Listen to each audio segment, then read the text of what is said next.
First time kong sumakay ng executive bus ng KKKL from Melaka to Kuala Lumpur.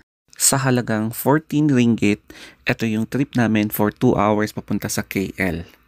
Hindi ko namalayan at nakatulog ako during our trip kasi nga napaka-spacious. Tapos napaka-comfy hanggang sa pagdating namin sa Kuala Lumpur bus station.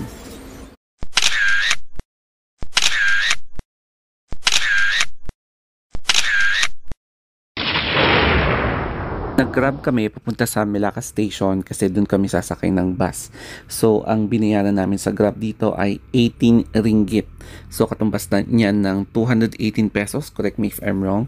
And habang nagsa-sightseeing tayo, mapapansin mo talaga na kahit na hindi siya capital city, ang ganda na ng Melaka. Napaka-progressive na rin. So, nakarating na kami dito sa bus station, Melaka Central. So, dito, magbubuk na kami ng ticket and mapapansin mo na automated na rin yung pagbubuk ng ticket, di ba, social. At magugulat ka kasi 14 ringgit yung pamasahe. Kita mo nga din sa screen kung ano yung status ng bus trip mo. Tapos, kapag mayroon na yung bus, ayan, i-present mo lang QR code mo and then pupunta ka na dito sa bus.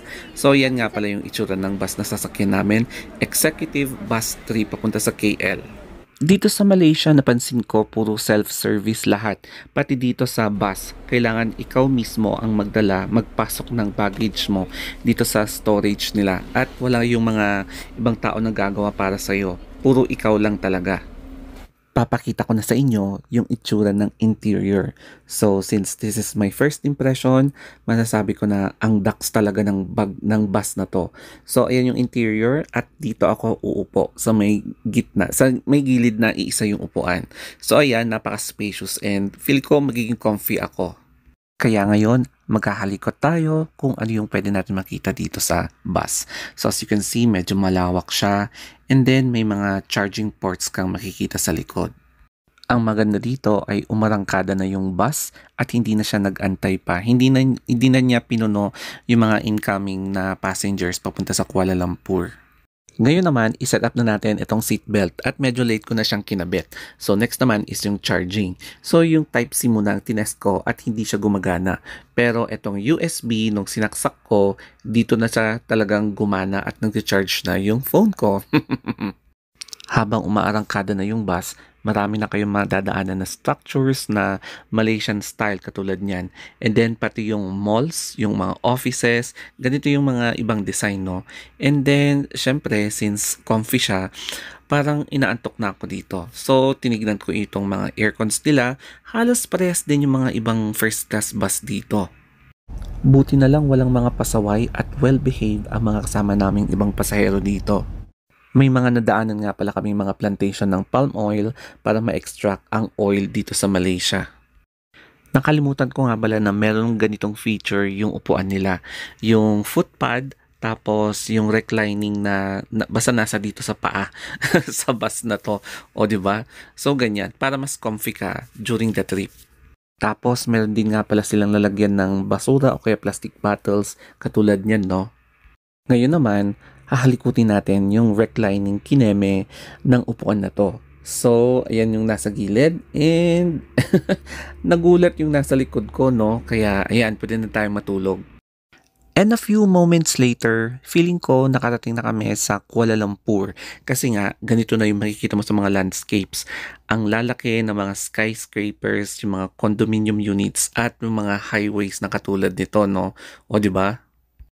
Tapos along the way, wala kang makita na ni isang part na may mga shanties o kaya yung mga squatter.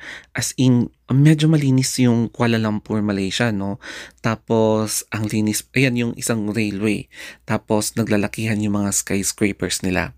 So, after 2.5 hours, nakarating na kami dito sa bus station sa Kuala Lumpur. Habang nag-video ako, hindi ko na malayan na nakatayo na pala yung mga ibang passengers at papalabas na sila. So ako naman si Gaga, agad-agad akong nag-unbuckle and eto na nga, palabas na rin ako sa wakas sa bus na to na napaka-comfy. So papunta na kami sa station. And ito yung itsura ng unified bus station nila na connected sa railway station dito sa Kuala Lumpur, Malaysia. Ayan guys, kumbaga parang PITX dun sa Parañaque if I'm not mistaken. So ganito ka systematic yung railway system ng Malaysia, transportation system. So as you can see, papasok na kami dito sa may parang waiting area para i-check kung ano yung pwede namin masakyang taxi papunta doon sa Airbnb accommodation namin. And as you can see, ang lawak-lawak ko, di ba? So, eto na nga, yung first impression ko sa Kuala Lumpur. Kaya for further first impression, ilalagay ko na lang sa next vlog ko yung unang lapag namin sa Kuala Lumpur and yung first observation ko nung nakarating na kami dito sa capital ng Malaysia. So as you can see, ang lawak-lawak no. So thank you for watching. Sana mag-follow kayo.